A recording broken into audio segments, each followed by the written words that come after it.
নমস্কার। কেমন আছেন সবাই? সকলেই খুব ভালো থাকুন, সুস্থ থাকুন।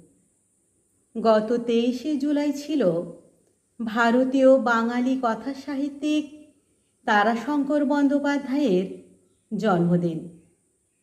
আরোগ্য নিকেতন উপন্যাসের জন্য 1955 সালে তিনি রবীন্দ্র পুরস্কার পান।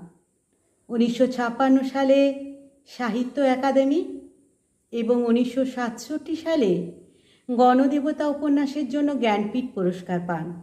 এছাড়াও 1962 সালে পদ্মশ্রী এবং 1968 সালে পদ্মভূষণ সম্মান অর্জন করেন।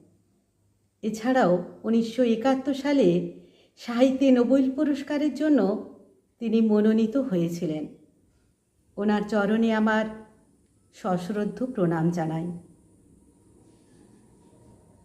কবি সুদীপ তন্তুবাই নীলের কলমে প্রণাম তারাশঙ্কর।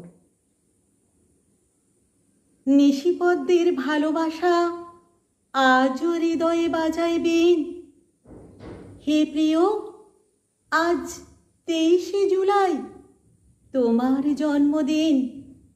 নীলকণ্ঠের আজও আসে ডাক, পাষাণপুরীর সুর।